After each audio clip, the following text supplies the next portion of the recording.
An Internet service provider is an organization that provides services for accessing, using, or participating in the Internet. Internet service providers may be organized in various forms, such as commercial, community-owned, non-profit, or otherwise privately owned. Internet services typically provided by ISPs include Internet access, Internet transit, domain name registration, web hosting, Usenet service, and colocation. History. The Internet was developed as a network between government research laboratories and participating departments of universities. By the late 1980s, a process was set in place towards public commercial use of the Internet. The remaining restrictions were removed by 1995, 4 years after the introduction of the World Wide Web. In 1989, the first ISPs were established in Australia and the United States. In Brookline, Massachusetts, the World became the first commercial ISP in the U.S. Its first customer was served in November 1989. On the 23rd of April 2014, the U.S. Federal Communications Commission was reported to be considering a new rule that will permit ISPs to offer content providers a faster track to send content, thus reversing their earlier net neutrality position. A possible solution to net neutrality concerns may be municipal broadband, according to Professor Susan Crawford, a legal and technology expert at Harvard Law School. On the 15th of May 2014, the FCC decided to consider two options regarding Internet services. First, permit fast and slow broadband lanes, thereby compromising net neutrality, and second, reclassify broadband as a telecommunication service, thereby preserving net neutrality. On the 10th of November 2014,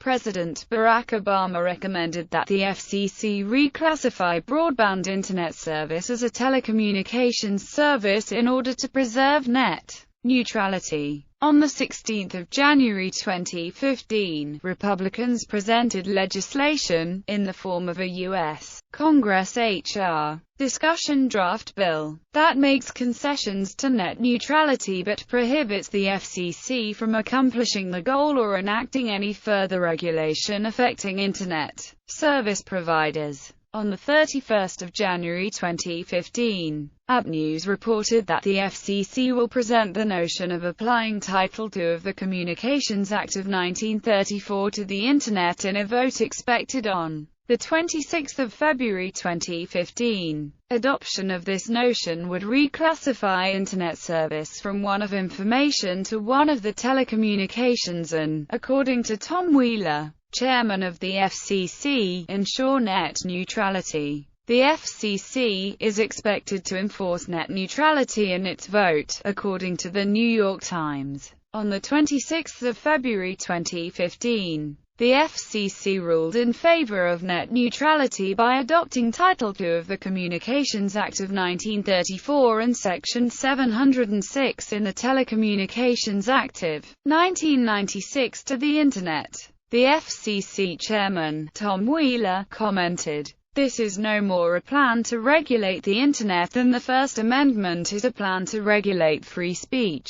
They both stand for the same concept." On the 12th of March 2015, the FCC released the specific details of the net neutrality rules. On the 13th of April 2015, the FCC published the final rule on its new net neutrality regulations. Classification. Access providers ISPs provide Internet access, employing a range of technologies to connect users to their network. Available technologies have ranged from computer modems with acoustic couplers to telephone lines, to television cable, wireless Ethernet, and fiber optics. For users and small businesses, traditional options include copper wires to provide dial-up DSL, cable modem or integrated services digital network. Using fiber optics to end users is called fiber to the home or similar names. For customers with more demanding requirements can use higher speed DSL, Ethernet, Metropolitan Ethernet, Gigabit Ethernet, Frame Relay, ISDN Primary Rate Interface, ATM and Synchronous Optical Networking. Wireless access is another option, including satellite Internet access.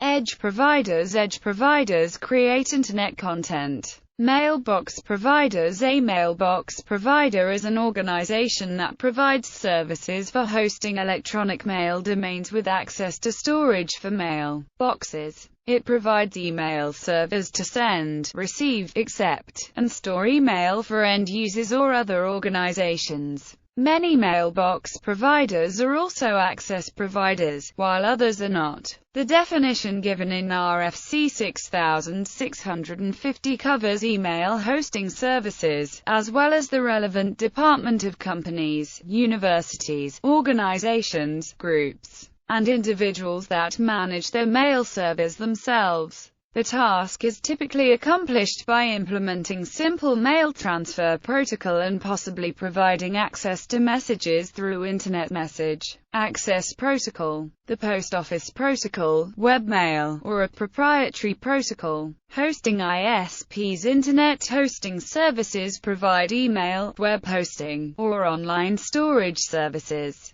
Other services include virtual server, cloud services, or physical server operation. Transit ISPs. Just as their customers pay them for Internet access, ISPs themselves pay upstream ISPs for Internet access. An upstream ISP usually has a larger network than the contracting ISP or is able to provide the contracting ISP with access to parts of the Internet the contracting ISP by itself has no access to. In the simplest case, a single connection is established to an upstream ISP and is used to transmit data to or from areas of the Internet beyond the home network. This mode of interconnection is often cascaded multiple times until reaching a Tier 1 carrier. In reality, the situation is often more complex. ISPs with more than one point of presence may have separate connections to an upstream ISP at multiple POPs,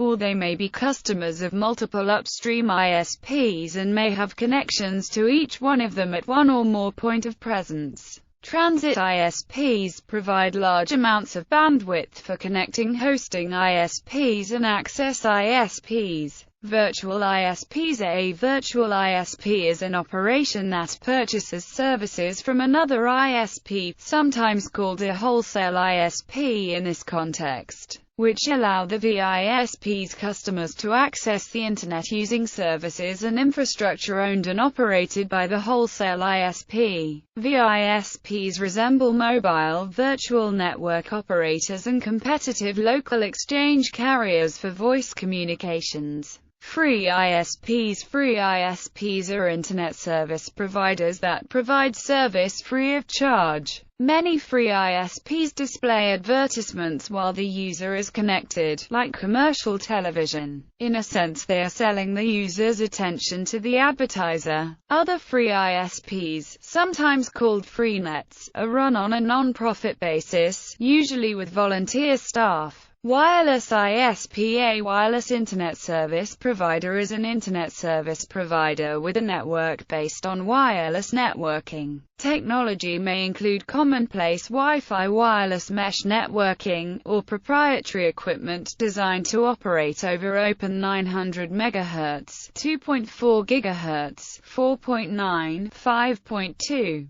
5.4, 5.7, and 5.8 GHz bands or licensed frequencies such as 2.5 GHz, 3.65 GHz and in the UHF band and LMDS. Peering. ISPs may engage in peering, where multiple ISPs interconnect at peering points or Internet exchange points, allowing routing of data between each network, without charging one another for the data transmitted, data that would otherwise have passed through a third upstream ISP, incurring charges from the upstream ISP. ISPs requiring no upstream and having only customers are called Tier 1 ISPs. network hardware, software and specifications, as well as the expertise of network management personnel are important in ensuring that data follows the most efficient route, and upstream connections work reliably.